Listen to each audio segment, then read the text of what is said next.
Buenos días, queridos hermanos. Les doy la más cordial bienvenida a nuestra reunión dominical. En esta oportunidad nos trae la palabra la hermana Marbella Flores Roca con el tema la revelación de Jesucristo en tiempos de tribulación. Buenos días, amada iglesia. Esta mañana voy a compartir con ustedes un mensaje para reconfortarlos. La anterior vez que compartí con ustedes, yo expliqué la palabra paciencia y les comenté que esta palabra era una reina de las virtudes que la iglesia tuvo y que con esta virtud la iglesia pudo hacer frente a una intensa persecución y a una persecución larga y a una situación de tribulación larga. Les expliqué cómo la iglesia primitiva, cuando ascendió el cristianismo, tuvo que enfrentar una tribulación. Esta palabra tribulación venía de la palabra griega que significaba clipsis. Y esta palabra implicaba un acto de tortura. La palabra clipsis significa una aguda presión, un estrés grandísimo por una situación que te oprime, que te hace contraer tu cuerpo, y era así. La iglesia por 300 años tuvo que enfrentar muchísima persecución, muchísimos contextos económicos o sociales contrarios al evangelio, pero siendo una minoría, la luz de Cristo siguió y hasta el día de hoy nosotros podemos compartir. En Romanos 15 dice que las cosas que pasaron y que Dios ha permitido que pasen, Jesús los discípulos las han escrito y nosotros las podemos tomar para que a través de esas enseñanzas nosotros podamos experimentar esta paciencia y experimentar la esperanza de Jesucristo para futuras generaciones. Esta mañana les voy a traer un mensaje de lo que la iglesia primitiva tuvo que enfrentar durante los 300 años y la revelación de Jesucristo que impartió el poder sostenedor del reino durante 300 años de tribulación, durante 300 años de martirio y durante 300 años de hostigamiento a la iglesia. Quiero que me acompañen ahora en Apocalipsis 2. La primera iglesia que voy a presentar es la iglesia de Éfeso. En Apocalipsis 2, del 1 al 7, ustedes me pueden acompañar, está el mensaje que Jesús da a través de Juan a la iglesia de Éfeso.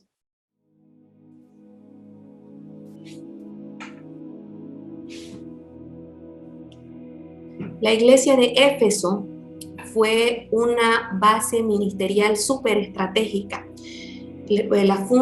Pablo, junto con Aquila y Priscila, fundan una base ministerial en Éfeso porque Éfeso era una ciudad imperial muy famosa. A partir de la influencia que tenía Éfeso, se formaba toda una cultura romana en todo lo que se conocía como el Imperio Romano en toda el Asia Menor. Era una ciudad venerada por los emperadores y también era muy estratégica porque al ser una ciudad donde se desarrollaban labores burocráticas y legales, tenían todas las demás ciudades una conexión de rutas hacia esta ciudad.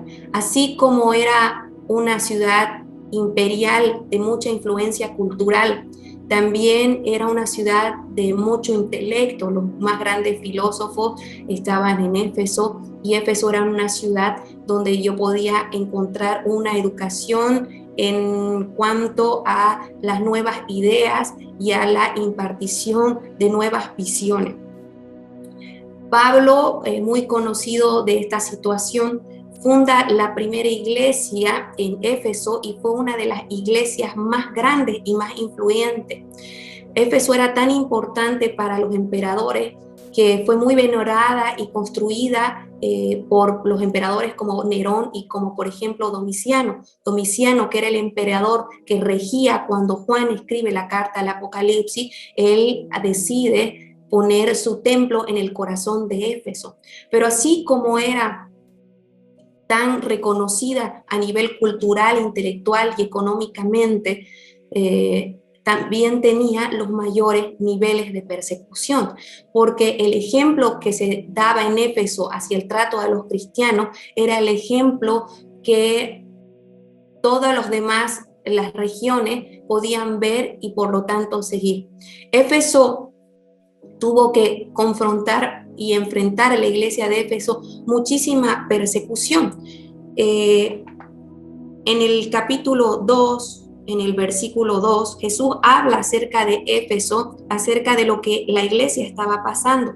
Todos los mensajes, si bien tienen un mensaje de algo que Jesús quería corregir en las mismas iglesias, también destaca las virtudes de estas iglesias. En el capítulo 2, versículo 2, Jesús dice de la iglesia de Éfeso lo siguiente: yo conozco tus obras, tu arduo trabajo, tu perseverancia, que no puedes soportar a los malos, has probado a los que se dicen ser apóstoles y no lo son, y los has llamado mentirosos. Has sufrido, has sido perseverante o has tenido paciencia, has trabajado arduamente por amor a mi nombre y no has desmayado. Si Jesús dice que ha sufrido esta iglesia, y que no ha desmayado, significaba que pasaba cosas que le implicaban desmayar. Si Jesús mismo decía que la iglesia había sufrido, significaba que pasaba cosas que eran muy difíciles de superar. Jesús dice: yo conozco tus obras. Esta palabra obras en griego denotaba las acciones y todo su accionar en cuanto a obras y en cuanto a dirección que tenía la iglesia. Dice: yo conozco tu arduo trabajo. Esta palabra arduo trabajo implicaba no un trabajo como el que estamos acostumbrados a conceptualizar en nuestra mente, sino un trabajo difícil, exhaustivo, un trabajo tedioso. Y yo conozco tu paciencia. Aquí Jesús se expresa con la palabra upomeno, que era la palabra que se contraponía con la palabra tribulación o clipsis. La palabra upomeno era la resistencia, la permanencia. No se rendía ante ningún obstáculo. ¿Por qué Jesús destaca estas cualidades de la iglesia de Éfeso? Porque la iglesia de Éfeso enfrentaba estas terribles formas de persecución, de presión. Los obligaban a tener peleas públicas en los estadios, los vituperaban en los teatros. Tenía una persecución pagana sumamente cruel.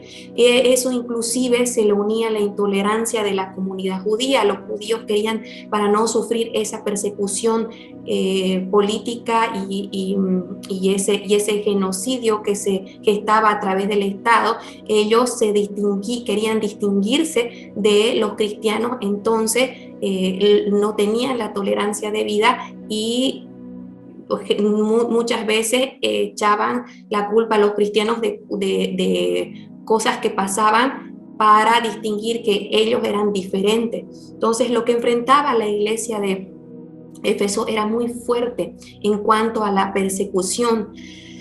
Quiero que ustedes contextualicen este tipo de persecución. Después de que Pablo muere y ahí había formado la iglesia junto con Aquila y Priscila, Juan va a vivir a Éfeso porque era una ciudad muy importante.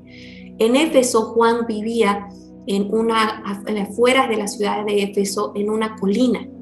Y a los pies de esa colina, a mano izquierda, podía él ver el templo de Artemisa, que era el templo de la diosa a la que la ciudad de Éfeso veneraba.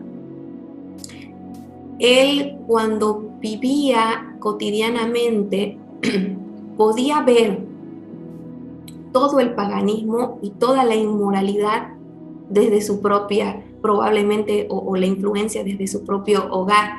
A los pies de esa colina se encontraba también el estadio, y en ese estadio los cristianos morían de las formas más cruentas y morían de forma de en un show o un espectáculo.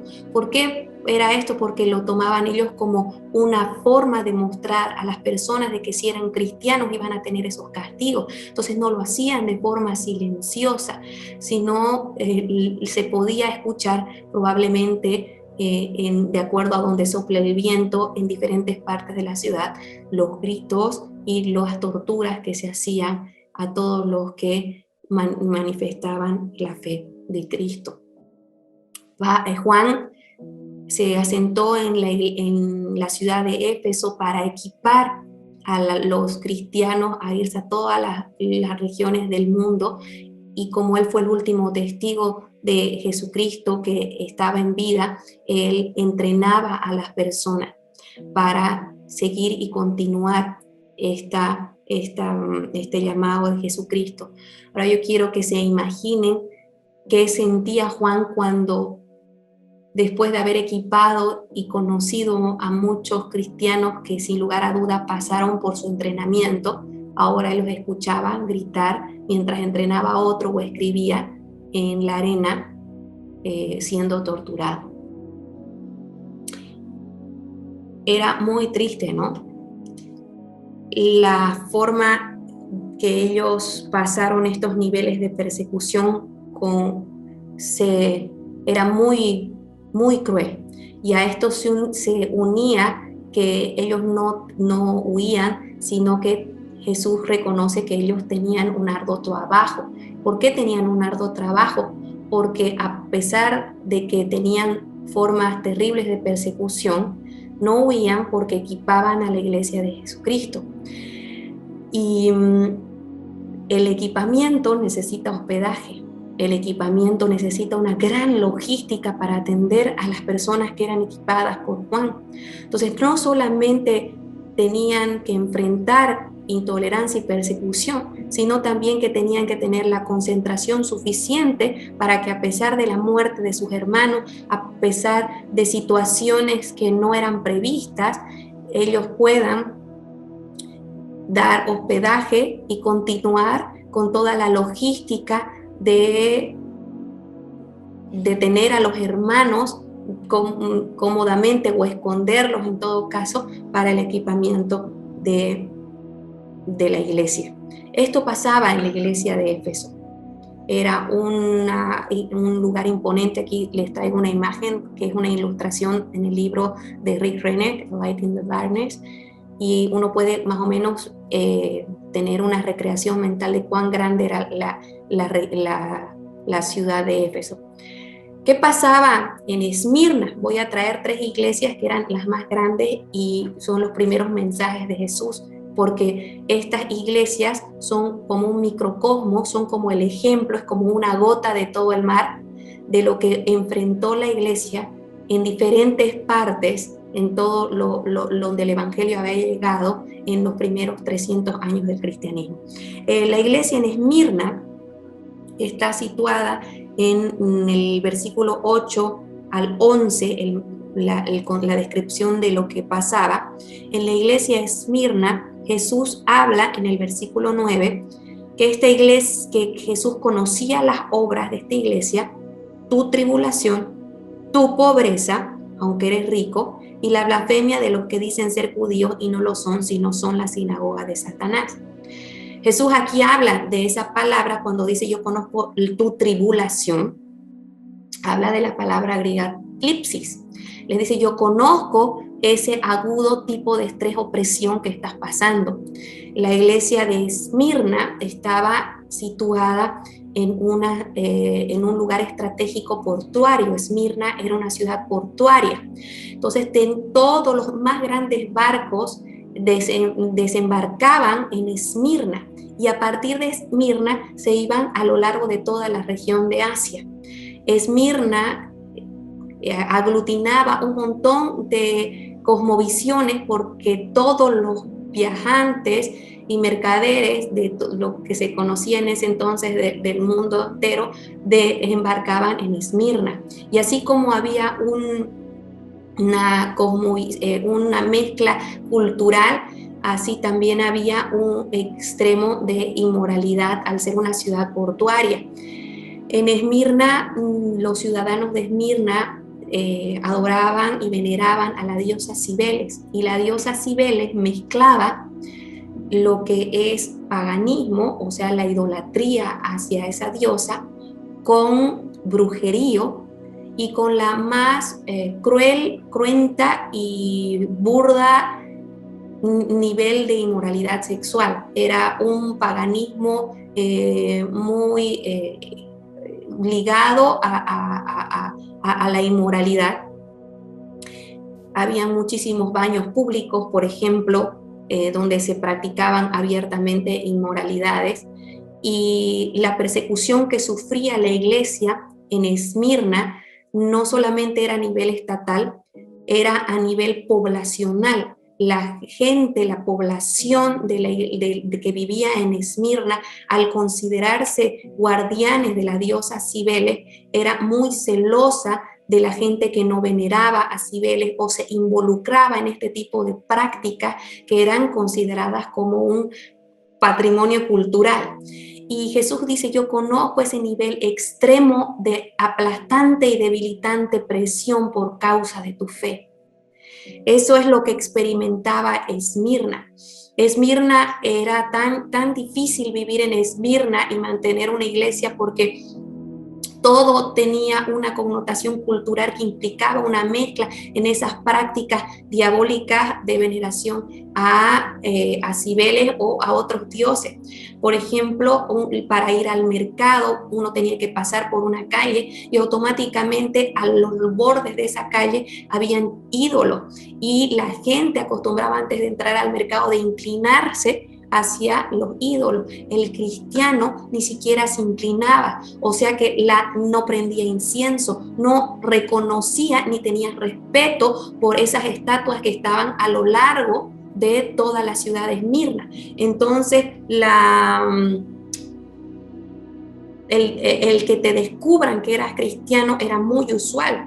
Entonces la persecución que vivía en Esmirna no se relegaba solamente a sufrir un asesinato en un teatro o en un coliseo como en Éfeso, sino también teníamos grandes asesinatos y cristianos que han muerto en calles, en mercados o bajo turbas de gente. Uno de los, por ejemplo, mártires más famosos es Policarpo de Esmirna, que era un representante de la iglesia que dirigía probablemente la iglesia en esas regiones, y es la gente misma de Esmirna que pide que se lo traigan y que se lo busque hasta el confín de Esmirna para matarlo y quemarlo. Era tan fuerte lo que pasaba, por ejemplo, en Esmirna, que Jesús dice que también conocía su pobreza. Esta palabra pobreza habla de la palabra pochos. Normalmente en el Nuevo Testamento, cuando se describe la palabra pobreza, se utiliza la palabra peña, pero aquí habla de la palabra pochos, porque es una pobreza extrema. La iglesia en Esmirna no solamente sufría una aplastante presión por la causa de la fe a través de la persecución, sino también tenía que enfrentar pobreza. La palabra pobreza aquí es una pobreza que no tiene para cubrir ni siquiera las necesidades básicas, no tiene para la comida diaria. ¿Y por qué enfrentaba esto la iglesia en Esmirna? Porque no se involucraba en el círculo social. Aparte de la intolerancia y esta persecución pagana que ellos tenían la exclusión del círculo social y de este círculo laboral. Era muy usual que en el Imperio Romano existan gremios, y especialmente en la región de Esmirna habían gremios artesanales y de oficio. Si yo, por ejemplo, era un artesano, debería pertenecer al grupo de los gremios de artesanos o carpinteros. Uno nacía generalmente haciendo lo que hacían sus padres y tenía automáticamente que ir a un círculo o un gremio laboral. Y este gremio laboral te abría mercado. Pero al ser en una región muy pagana, estos gremios laborales estaban íntimamente ligados a rituales paganos. Para los gremios conmemoraban con todos sus afiliados conmemoraban fechas específicas, adoraban a sus ídolos para que bendigan los oficios específicos de cada gremio, y también celebraban y tenían transacciones económicas bajo fiestas o celebraciones con que incluían inmoralidades. Para la transacción, el cristiano no participaba de este tipo de prácticas, por lo que era excluido de esos gremios artesanales. Si eras excluido de un gremio artesanal, si eras excluido de un oficio, si eras excluido de una posibilidad de mercado, no te quedaba, no tenías la posibilidad de un desarrollo económico. Por eso la iglesia en Esmirna sufría una extrema pobreza. A esto se unía la intolerancia también de la comunidad judía. Jesús dice que ella enfrentaba la blasfemia de los que decían ser judíos y no lo eran, porque había una comunidad judía religiosa que blasfemaba, o sea, le echaba la culpa de todas las cosas que pasaban para tenerlos como chivos expiatorios. Era tan fuerte lo que pasaba en la iglesia en Esmirna que en el versículo 10 Jesús dice que no tema la iglesia por lo que iba a padecer, porque el diablo mismo iba a echar a algunos de los de Esmirna en la cárcel para ser probados y que iban a tener tribulación. ¿Qué significaba? Que iban a ser echados en la cárcel. Estaba diciendo, ustedes van a entrar a una cárcel. Ahora yo quiero que se imaginen cómo era una cárcel en ese contexto, para que ustedes puedan imaginarse lo que pasaba en la iglesia. Quiero mostrarles una famosa ilustración de una prisión que fue famosa en el Imperio Romano. Esta prisión bueno, ahora es un lugar de visita y de turismo, pero quedaba en el monte Capitolino, y es la famosa prisión Mamertina. Esta prisión era una cisterna de agua, y es muy probable que Pedro y Pablo hayan entrado a esta prisión. ¿Y cómo es una cisterna de agua? Es un lugar para reserva de agua. ¿Qué significaba que era una cisterna? Que no entraba aire, ¿no?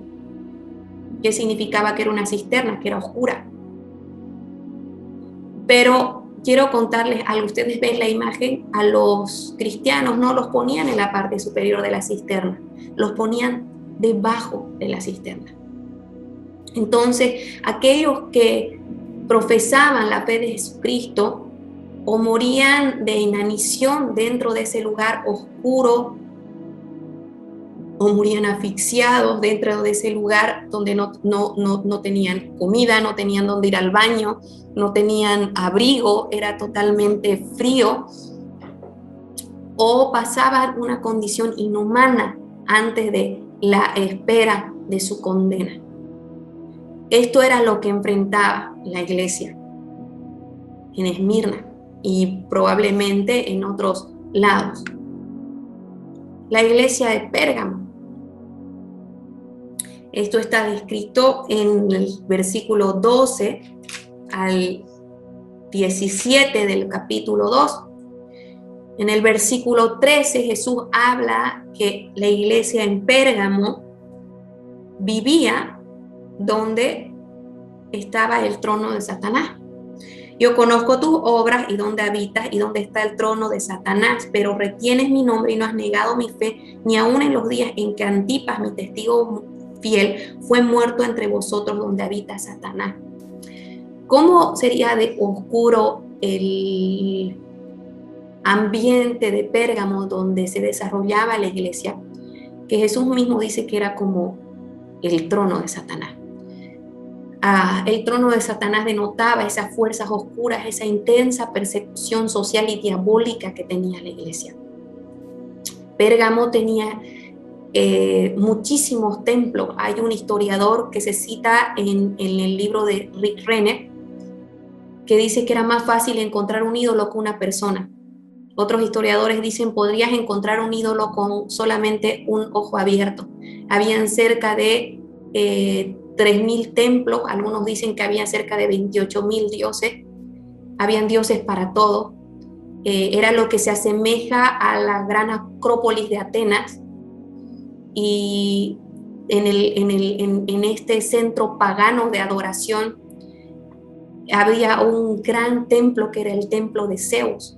Se cree históricamente que Antipas fue muerto o degollado en el templo de Zeus o dentro de un toro caliente de metal.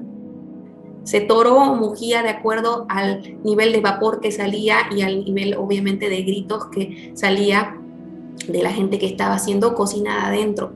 Y esto ellos lo hacían como un ritual pagano, pero como un ejemplo para que la gente vea que así iba a tener su lección si no se ajustaba a la adoración del emperador o a la veneración de la cultura pagana. Esto sufría la iglesia de Pérgamo. Para que ustedes tengan el contexto, cómo ser cristiano afectaba a todos los niveles de vida. Ellos ni siquiera podían gozar de mejores alimentos porque las mejores carnes se daban en los templos. Entonces el cristiano se relegaba de participar de esta venta y compra de carnes que eran dedicadas a sus dioses, entonces tenía que comer una carne de segunda categoría. Pero eso era como algo que no es destacable frente a la exclusión social y la persecución que sufría. La iglesia perdía miembros amados probablemente cada día. En ese contexto, Juan, también participando de una tribulación fuertísima, porque él ya se encontraba expatriado luego de haber sido torturado en un aceite hirviendo bajo el gobierno del emperador Domiciano. Él ya se encontraba en Patmos, una isla inhóspita, rocosa, con una geografía muy árida. Es imposible sobrevivir, el agua es escasa, con fuertes vientos, con fuerte frente frío en las noches. Él, entrado ya en años, escribió un mensaje para la iglesia. Y este mensaje revela la revelación de Jesucristo. Apocalipsis 1, la primera mención que se hace en Apocalipsis es que es la revelación de Jesucristo. Y esta revelación de Jesucristo nos trae el poder sostenedor y la revelación que necesitó la iglesia para resistir este tipo de obstáculos y resistir este tipo de pruebas por 300 años. Jesús dice que Él se dio a sí mismo para presentar a su iglesia sin mancha y para santificarla y hasta hacerla preciosa. Y al final de cada mensaje, Jesús describe de que el que venza iba a recibir un galardón de parte de Él. ¿Quién diría que en este contexto tan difícil Jesús todavía les diga qué cosas tienen que mejorar y les anime a vencer? Por la palabra que Él utiliza aquí a vencer es la palabra nikao, que es la palabra que describe un triunfo por una carrera atlética. ¿Y por qué lo hace así? Porque obviamente sufrían y necesitaban vencer, pero vencer de una manera que supere los propios límites de poder soportar las presiones. Un atleta es así, un atleta vence su propio récord, un atleta se entrena de tal manera que lo que hacía ayer, poco a poco lo va superando hasta lograr ganar un récord de lo humanamente posible. Eso es lo que hace un atleta.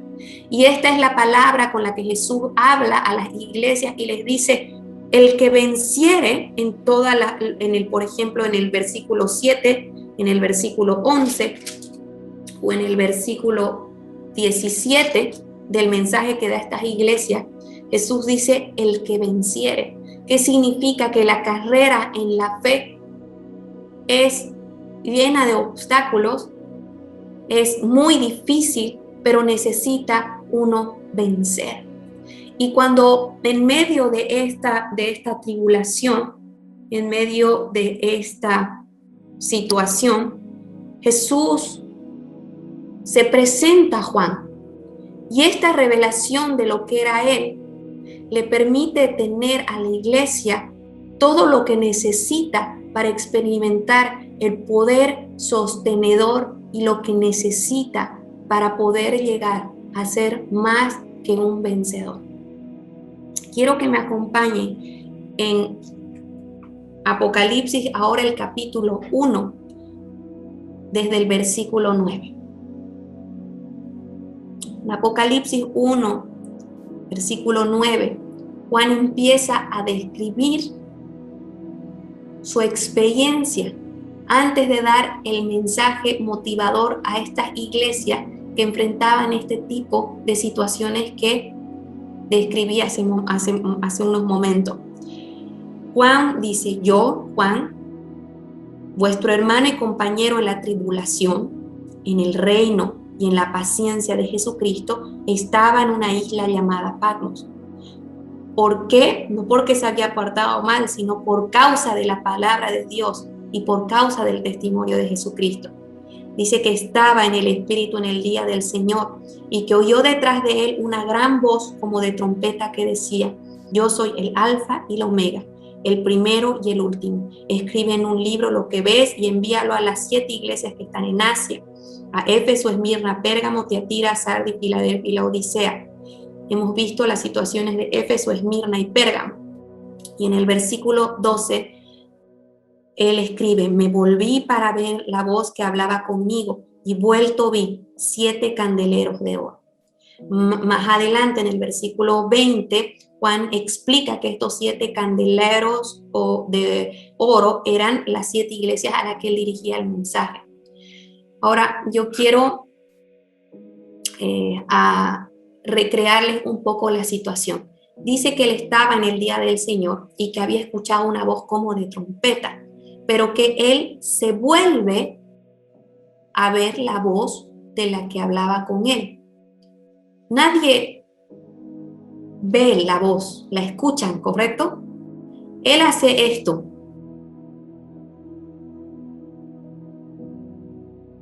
Cuando uno escucha un ruido de trompeta, ¿cuál es la primera reacción que uno tiene? Cuando uno escucha una bomba, es muy usual que uno no vuelque a verla.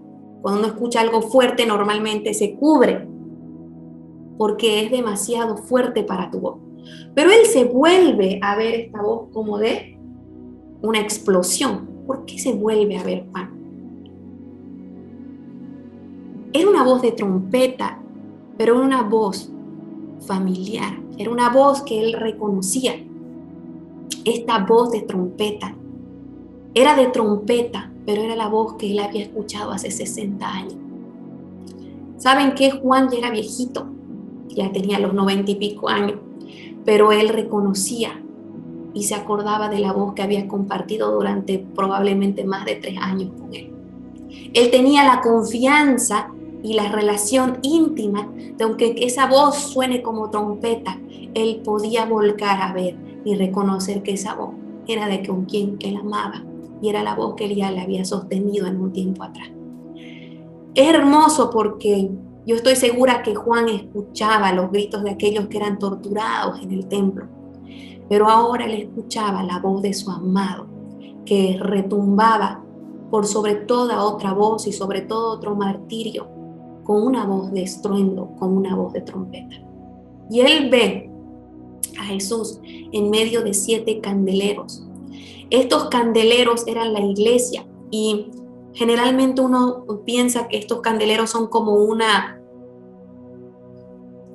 yo me había imaginado que eran como una vela, como un sostenedor de vela, pero los candeleros en la época de Juan, en esta época primitiva, después de que Jesucristo asciende, eran así como esta imagen, era como los candeleros de Aladino, ¿sí? Generalmente eran de barro, pero aquí Jesús dice que las iglesias eran candeleros de oro. Y hay bien particularidades en los candeleros. Un candelero no podía arder por gas como el día de hoy. Un candelero tenía que arder por aceite. A mayor aceite, mayor combustión. Era usual que el fuego en el candelero arda a través de una conexión hacia el aceite y que arda a partir de la boca. ¿Se acuerdan qué dijo Jesús acerca de los candeleros? ¿Quién se acuerda? A ver. Jesús dijo, nadie pone un candelero debajo de un almud, sino lo pone en un lugar altísimo para que brille más. Y esa es la descripción de Jesús, de su iglesia cuando pasa periodos de tribulación. Les dice, en otras palabras, ustedes son un candelero. Mientras estén en conexión más con el Espíritu Santo, van a arder más. El fuego del Espíritu tiene que salir de su boca y no se escondan, no teman. Pónganse en el lugar más alto y griten la palabra de la fe, porque eso es lo que hace la iglesia. Juan escribió en su evangelio, en el capítulo 1, la luz en las tinieblas resplandece y las tinieblas no prevalecieron contra ella. Es uno de mis versículos favoritos. Esta palabra prevalecer en griego significa katalambano, que significa no tener la habilidad de suprimirla o tenerla bajo de su dominio. ¿Saben qué estaba diciendo Jesús a la iglesia? Ustedes brillan en la oscuridad y nada va a tener la facultad de poder ahogar la voz, ningún obstáculo va a tener la facultad de ocultar la voz de su iglesia. En 2000 años las tinieblas, por muy fuertes que han sido, no callaron ni van a callar la voz de la ley de Cristo y de su iglesia.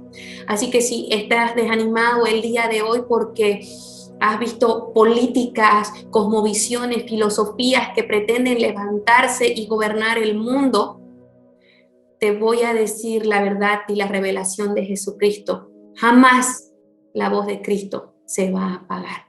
¿Saben? Esta revelación estaba surgida en un contexto de un reino muy cruel. Domiciano, que era el gobernador que gobernaba en el tiempo en que Juan escribe y tiene esta revelación, era un rey muy, muy depravado. Y durante 300 años la iglesia tuvo esa persecución, martirio y esa prohibición de hablar la verdad del evangelio. Pero hasta el día de hoy, aunque la iglesia fue una minoría y sufrió una intensa persecución, la voz de Cristo no se pudo apagar. Y así es la luz de Cristo. La luz de Cristo va a brillar por sobre toda determinación humana, por sobre toda situación. Y es la luz que uno va a llevar de generación en generación a través del fuego del Espíritu Santo. Y esta luz vence las tinieblas. Y esta es la luz que brilla por sobre toda oscuridad. Así Jesús ve a su iglesia. Y dice que en medio de esta luz que brillaba en la oscuridad, Juan ve a uno semejante al Hijo del Hombre.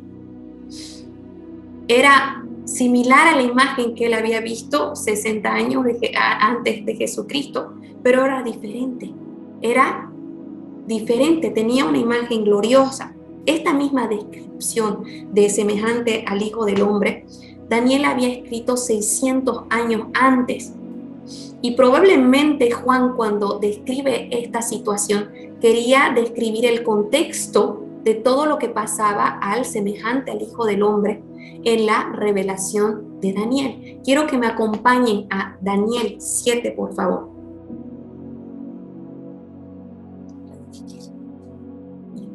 Daniel 7, versículo 13.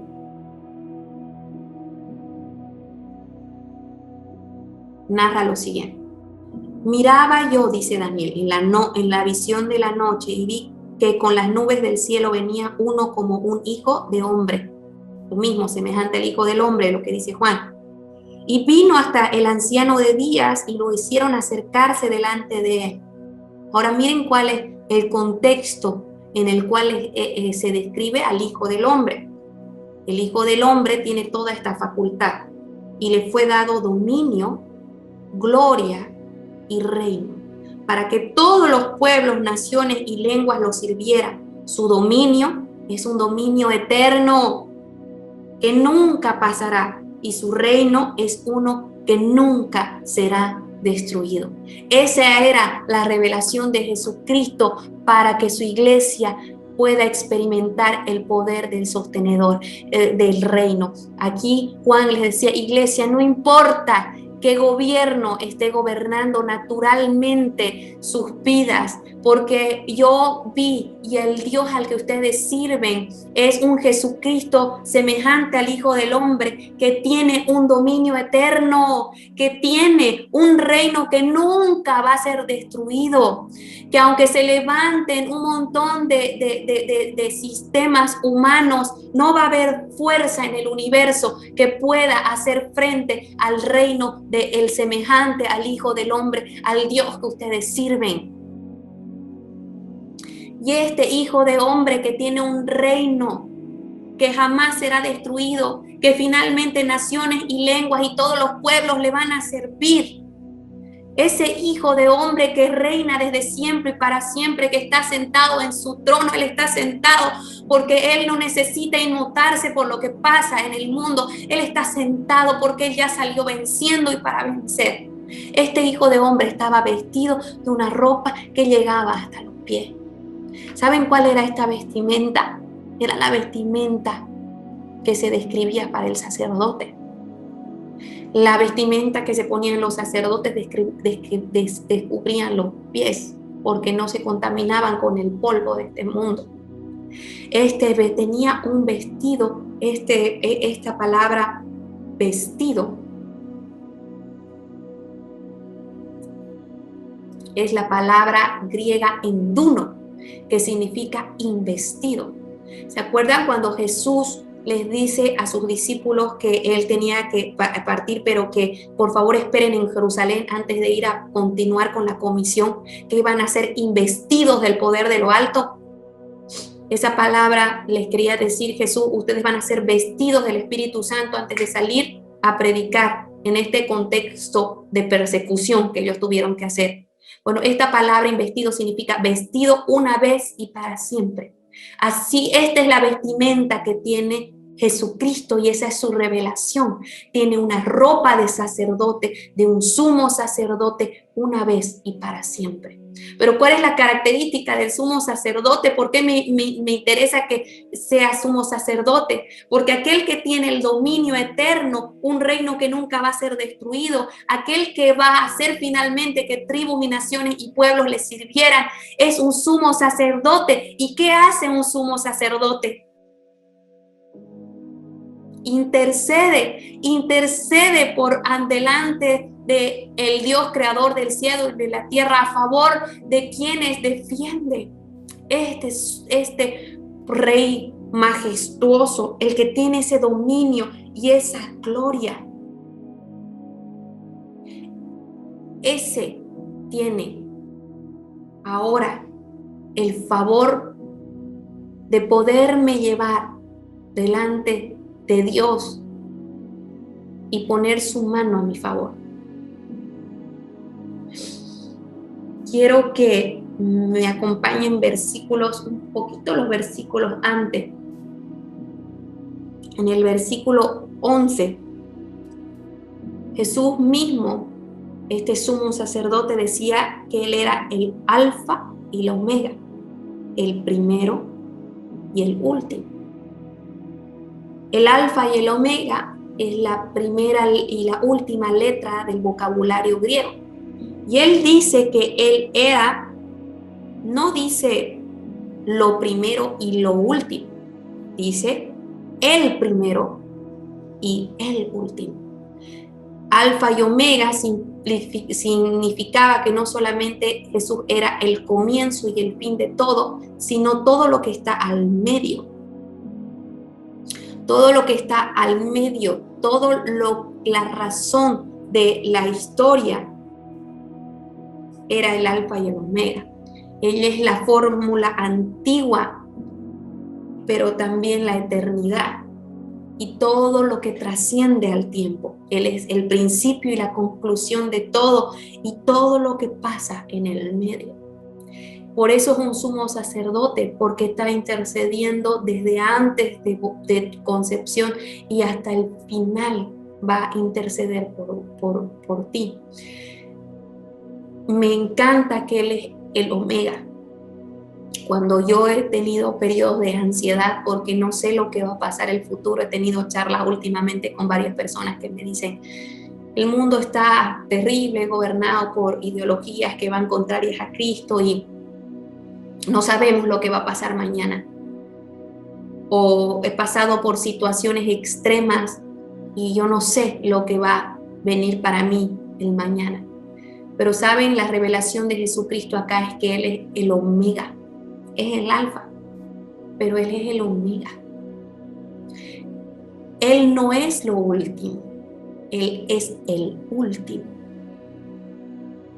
Él es la finalidad de todas las cosas.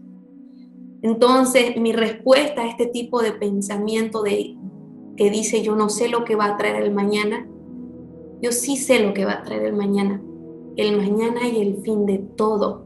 No sé cuánto va a durar esta pandemia, no sé cuánto van a tener que seguir dando sus vidas, no sé qué va a pasar mañana, pueden decir los otros, pero yo digo, ¿saben qué? El mañana es Jesucristo.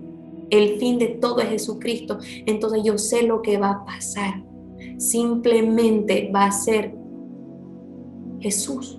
Y Jesús es más que suficiente para mí y para todo aquel que crea que en Él hay vida eterna desde siempre y para siempre.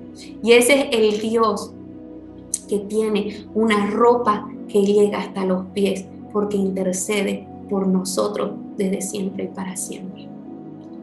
Este rey tiene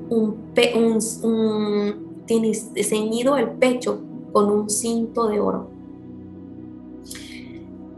¿Dónde se ciñen los cintos? Usualmente los cintos se ciñen en la cintura, por eso se llaman cinto. Pero ¿dónde tiene este rey Jesucristo su cinto? En el pecho. Los antiguos reyes del oriente usaban sus cintos en el pecho porque les daban mayor movilidad en las peleas, porque era un símbolo de estatus, un símbolo de moda, de una realeza suprema y hermosa.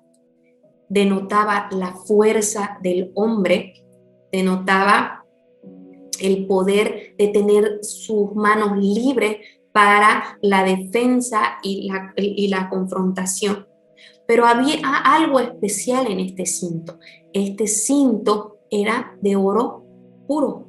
Esta imagen que ustedes ven acá en esta lámina es el cinto de una momia en Egipto. Y este cinto es una mezcla de oro con plata. Era muy difícil que en ese tiempo en el que los reyes utilizaban sus cintos en el pecho, tengan la capacidad o la tecnología de hacer un cinto de oro puro. Generalmente era oro mezclado con cuero o con otros tipos de aleaciones. Pero en ese tiempo Jesús tenía la tecnología y el avance de tener un cinto completamente de oro. Y Él lo hizo así no porque le interese el oro, sino porque Él quería mostrar que era un rey supremo y mayor a cualquier otro rey que podamos conocer hasta el día de hoy. No creo que hasta el día de hoy haya un rey que haya utilizado un cinto de oro, pero para ese tiempo era una tecnología muy avanzada. Y hay algo más que expresa el cinto de oro. Los recursos de ese rey son recursos inagotables. Este es el poder que sostiene y la revelación que sostiene a las iglesias que pasan este tipo de confrontación. Jesús le dice, ¿sabes qué, Esmirna? Tú eres pobre, pero eres rica, porque sirves a un Dios que tiene un inmenso recurso. Y con este cinto de oro Jesús está revelando no solamente su poder, su majestad, su dignidad, sino también su autoridad como Rey y Señor por sobre toda situación, por sobre todo gobierno, por sobre el hombre y por lo que uno suele pasar.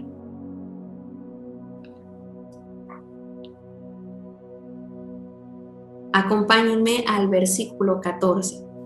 Hemos visto que ese rey, esa revelación de Jesucristo, estaba investido de una ropa que llegaba a los pies, tenía en el pecho ceñido un cinto de oro. ¿Cómo era la descripción que continúa? Su cabeza y sus cabellos eran blancos, como blanca lana, como nieve. Esa palabra blanca, lana, esta palabra leucos, que significa un blanco traslúcido. Era tan fuerte el poder y tan sobrenatural la revelación, era otra dimensión. Y era ese traslúcido. ¿Se acuerdan que en prédicas anteriores el pastor nos mostró que era como un vaso de porcelana, que era un traslúcido? Para que ustedes este mismo reflejar de este traslúcido estaba en el monte Tabor cuando Jesús se transfiguró. En Mateo 17:2, Jesús lleva a uno de sus discípulos y se transfigura, y sus discípulos ven como un fulgor y un resplandecer traslúcido de Jesucristo. Para que ustedes puedan tener una descripción más completa, acompáñenme, por ejemplo, a Mateo 28. En Mateo 28, Mateo describe la resurrección de Jesucristo. Y en Mateo 28,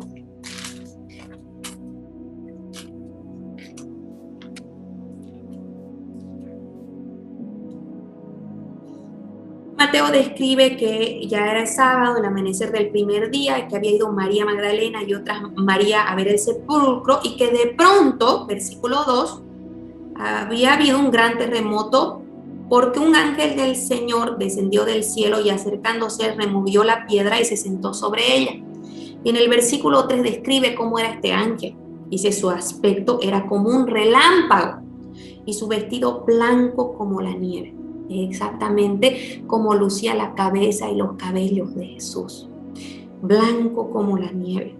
Imagínense si un ángel reflejaba tan fuerte fulgor.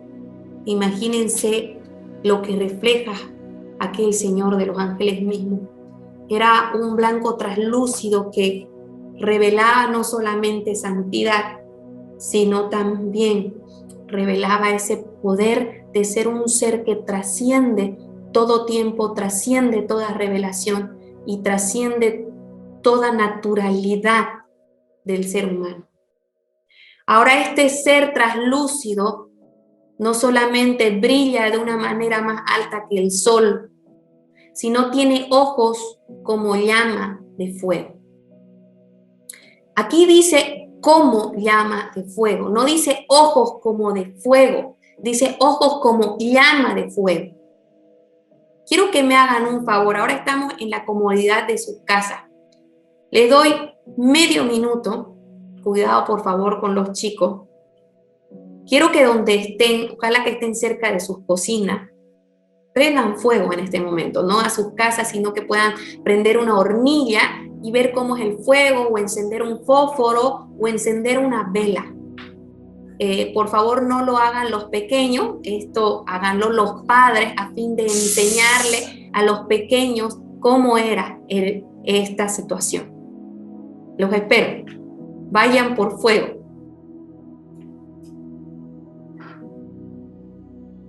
¿Estamos?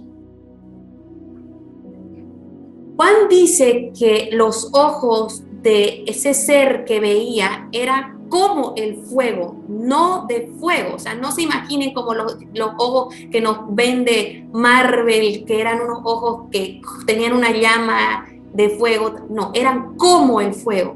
¿Cómo es el fuego? Y es que el Espíritu Santo es tan hermoso que en este tiempo de frío nos lo viene a decir a su iglesia en Santa Cruz.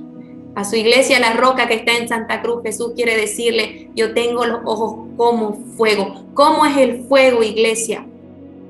Hay una particularidad en el fuego que lo descubrí con mi hijo Emanuel. La primera vez que le presenté un fuego, él se quedó anonadado. Cuando uno mira el fuego, queda como concentrado en el fuego.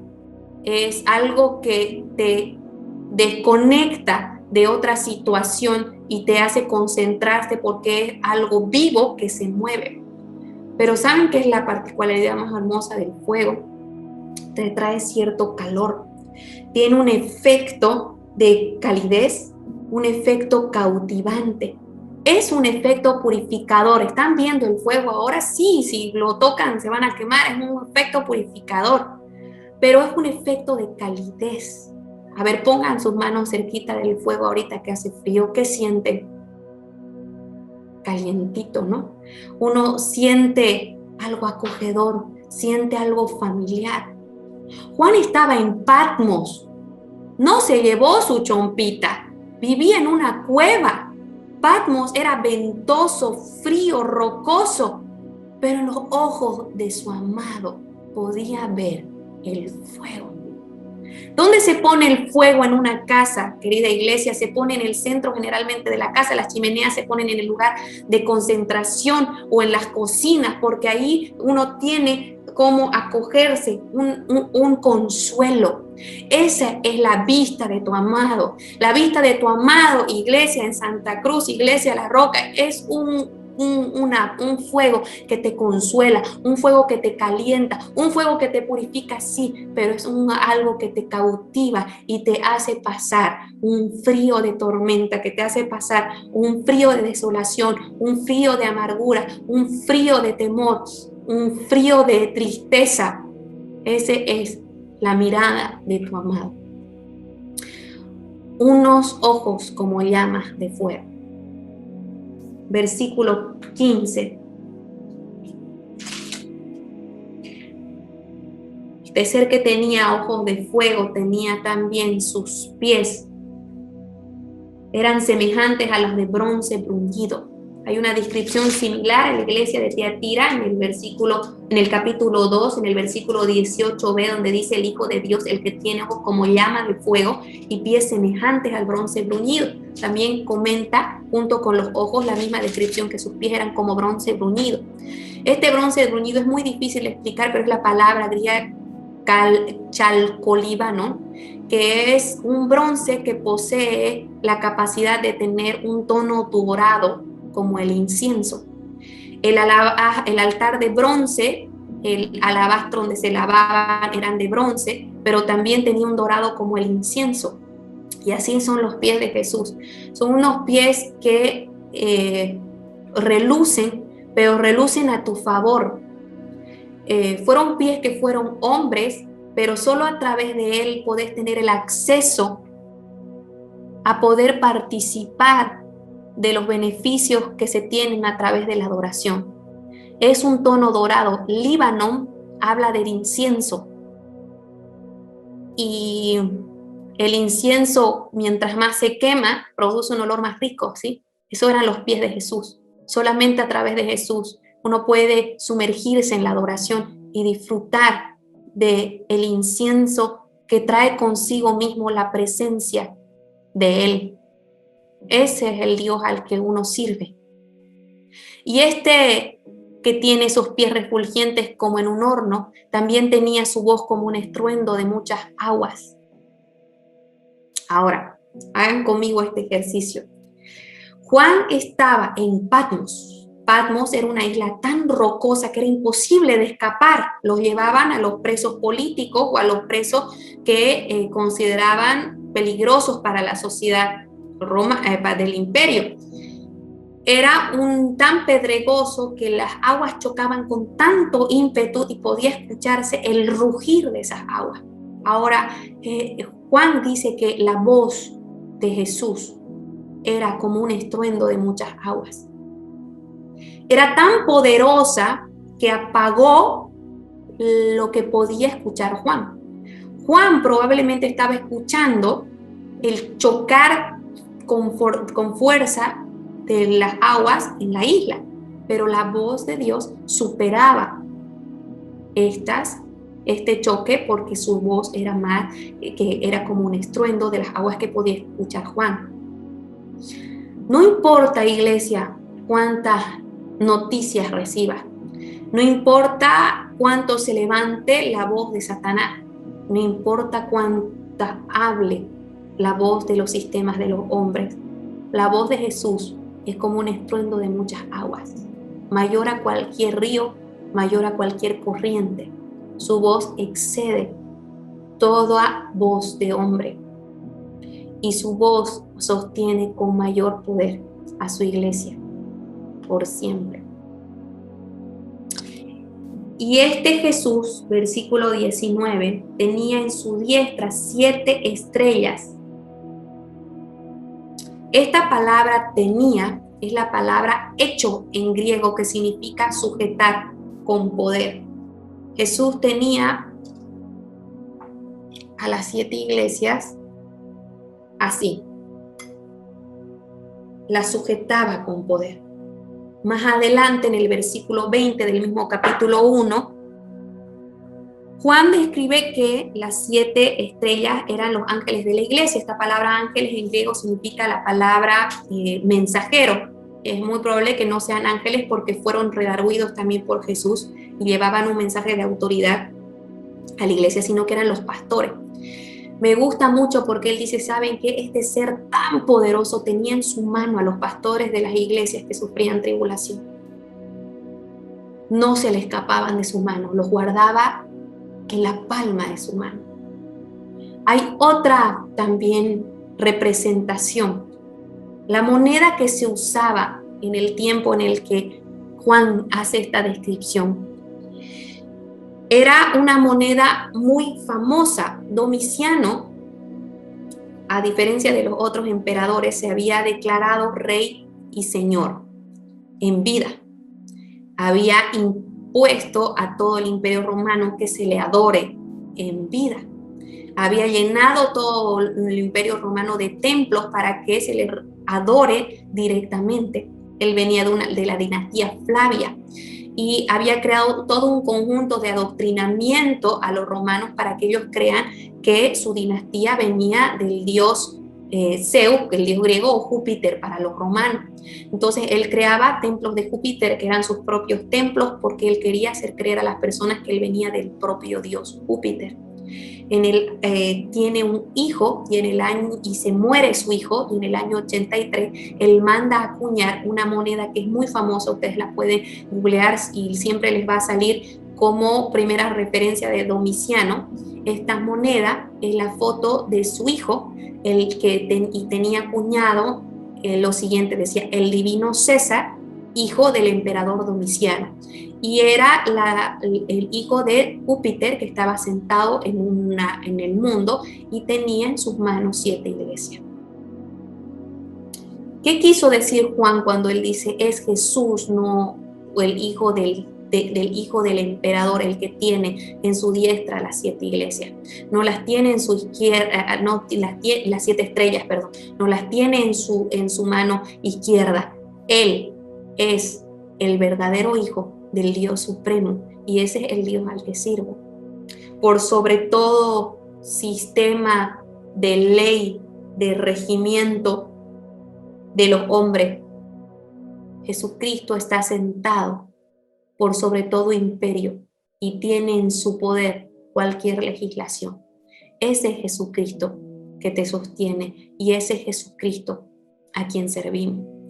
En el capítulo 1, en el versículo 5, dice que Jesucristo es el testigo fiel, el primogénito de los muertos y el soberano de los reyes de la tierra. Por sobre todo gobierno, por sobre toda ley, por sobre toda legislación. Jesucristo está reinando para siempre y por siempre. Y ese Jesucristo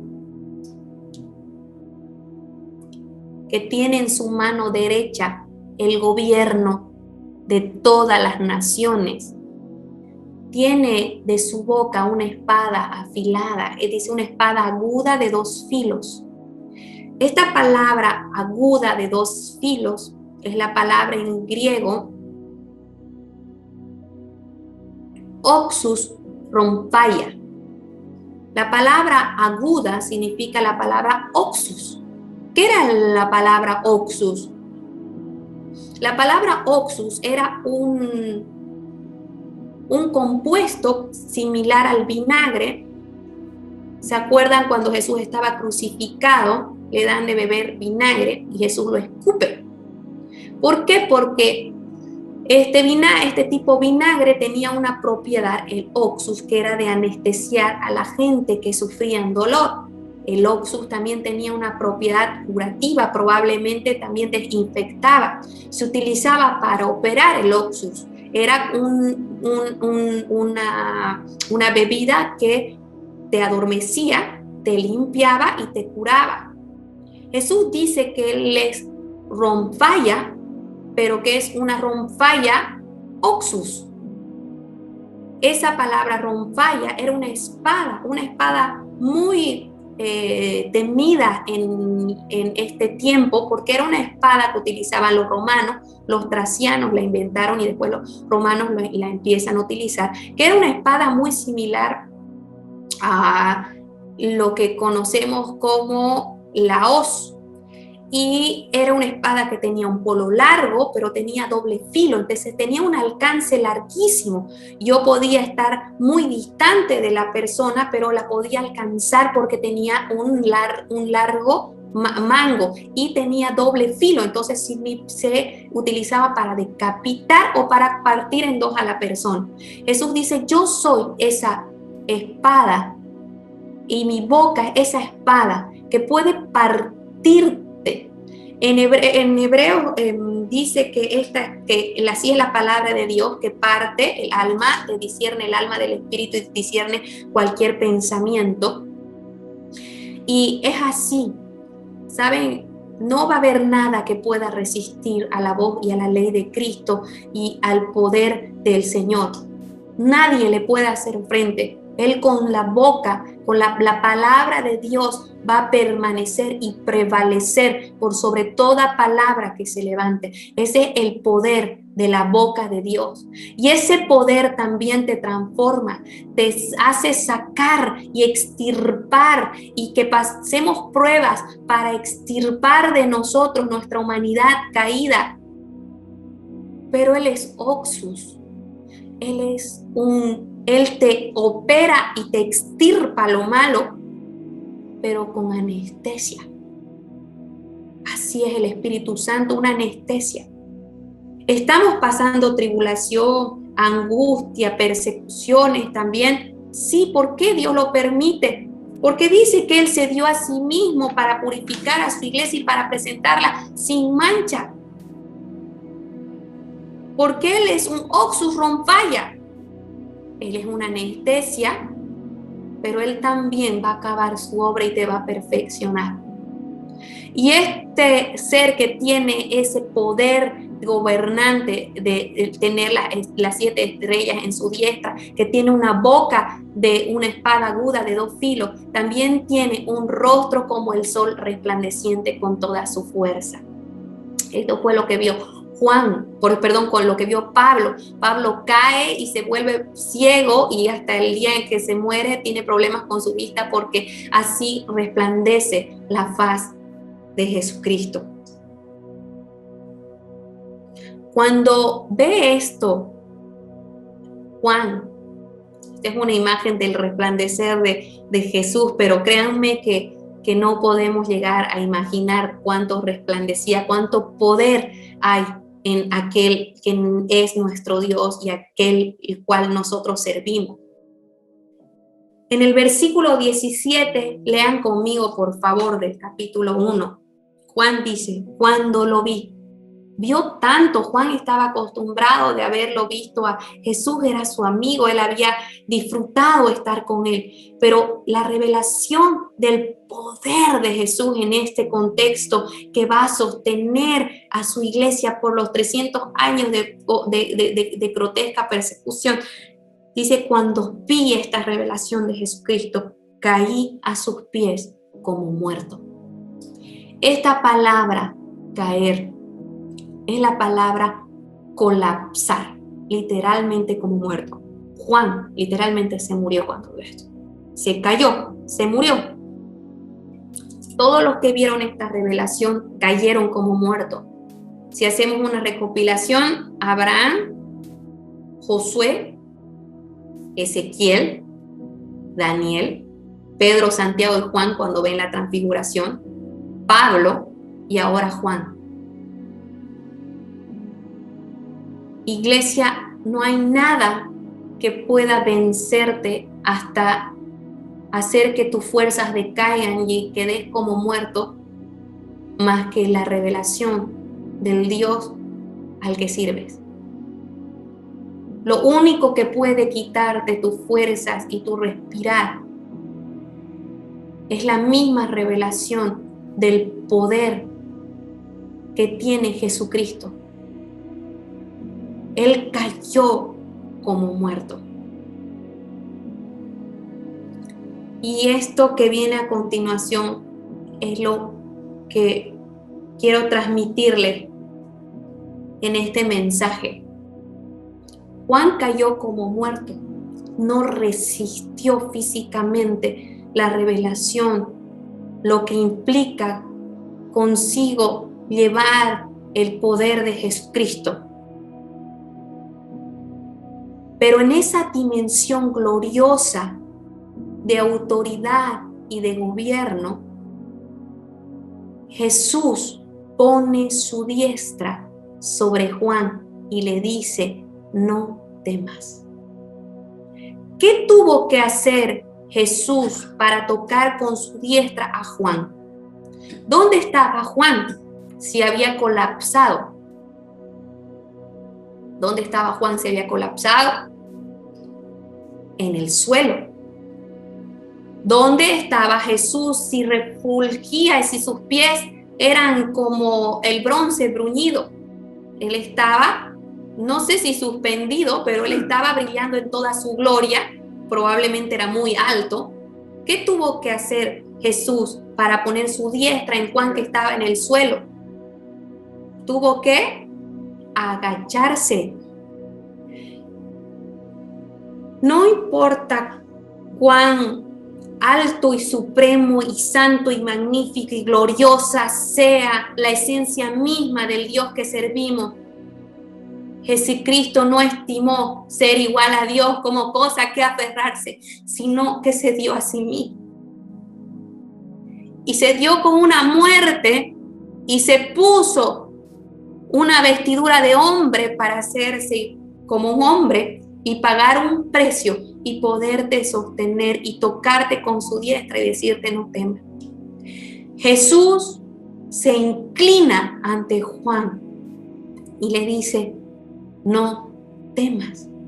Esta palabra diciendo en griego es una palabra de constante, dice constantemente, es como cuando una madre despierta a su hijo y le dice, despertate, despertate, despertate, así le dice, no temas, no temas, no temas.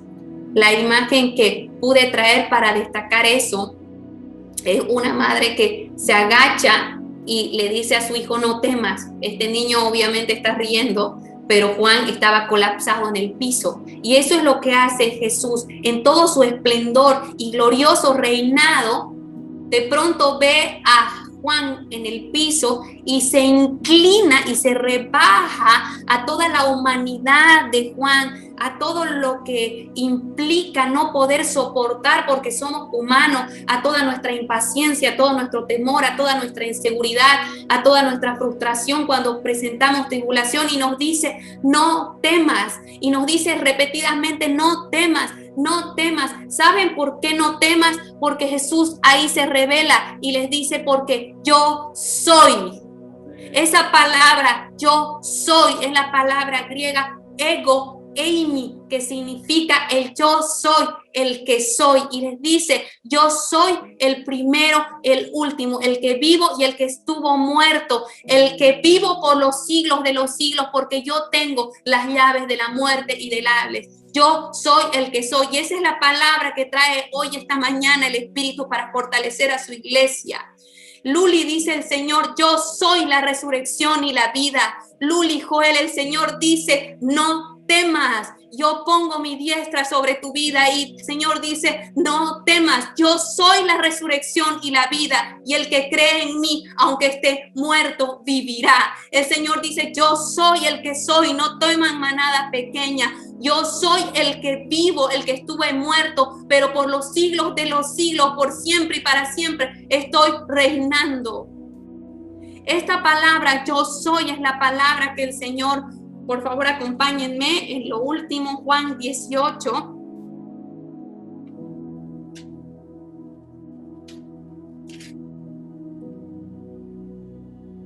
Juan 18, el versículo 4, cuando arrestan a Jesús.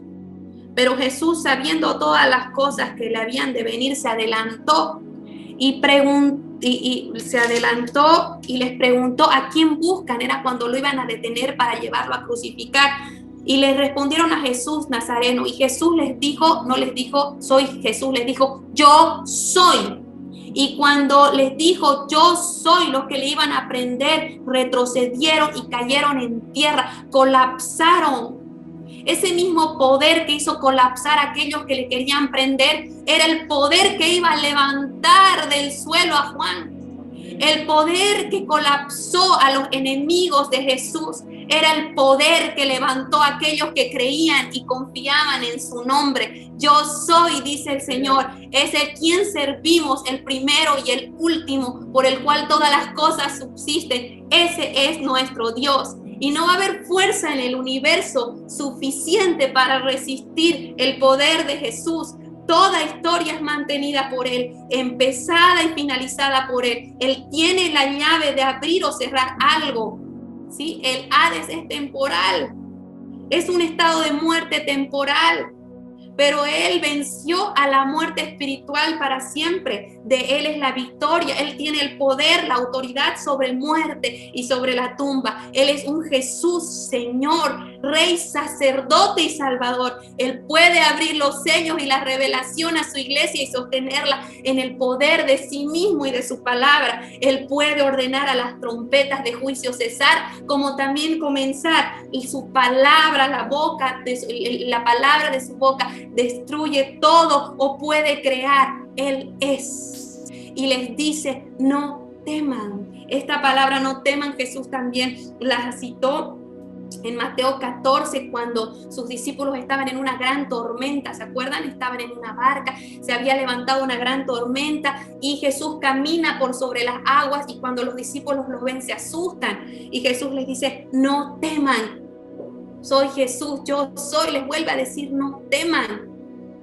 Cada vez que Jesús manifiesta sobrenaturalidad en su propia esencia, así como demostraba la sobrenaturalidad a Juan, la sobrenaturalidad de caminar en el agua, Él les dice, saben que así de poderoso soy. Ustedes simplemente no se asusten por las olitas que se levantan. No se asusten por lo que tengan que confrontar, iglesia en Esmirna, pobreza, blasfemias, persecuciones, cárceles. Yo soy el primero y el último. Y Él pone su mano, iglesia, sobre ti. Esta palabra puso su mano, el Rey de Reyes y Señor de Señores. Esta puso su mano, es la palabra en la que Jesús pone, por ejemplo, su mano en el leproso y le dice, quiero ser sano. Esa palabra puso su mano. Cuando pone su mano y lo agarra a Pedro porque se está hundiendo en las aguas, ese puso su mano, que está en Mateo 24. Cuando le pone la mano al ciego para que vea, ese puso su mano. Cuando pone la mano en el oído al sordo para que vea, ese puso su mano. Y esta mañana el Señor pone su mano en su iglesia y le dice, no temas, iglesia, no temas, manada pequeña, porque Él es el mismo ayer y hoy. Él es el gran yo soy. Él es la vid verdadera. Él es el buen pastor. Él es el autor y consumador de la fe. Él habla y las cosas existen. Él escribió en Juan y dijo, Juan lo escribió y dijo, Juan 16:33. Juan 16:33.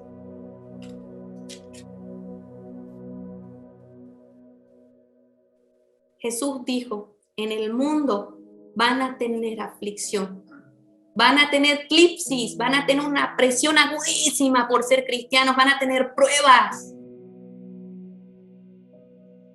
Venzan, confíen, porque yo he vencido al mundo. Esta palabra vencido es esa palabra Nikos. Y es una palabra que vence continuamente. Jesús dijo, en el mundo van a tener tribulación, van a ver seres queridos partir, van a ver sus hijos probablemente a veces pasar pruebas en las que tengan que sufrir, van a tener que pasar calamidades, sufrimientos, exclusiones sociales. Pero confíen, dice el Señor. Yo vencí, estoy venciendo y venceré. Sobre todo sistema de hombre, iglesia, gobierno, sobre todo virus, sobre toda enfermedad, sobre todo reporte, sobre toda doctrina, sobre toda política, sobre toda situación. El Dios que servimos es Rey desde siempre y para siempre. Yo soy el que soy, dice el Señor. Por los siglos de los siglos, vivo con poder, sentado en un trono desde siempre y para siempre. Amén. Dios te fortalezca, iglesia, con esta palabra. Descansamos en el poder sostenedor de la revelación del Dios que servimos. Amén. Muchas gracias, hermana. Ha sido un tiempo hermoso. Queridos hermanos, les hago recuerdo que esta semana las reuniones de oración son normales, los lunes, martes, jueves y sábado. El curso de siervos el miércoles por la noche y el viernes nuestro culto familiar. Que tengan una linda semana, cuídense, que el Señor los proteja.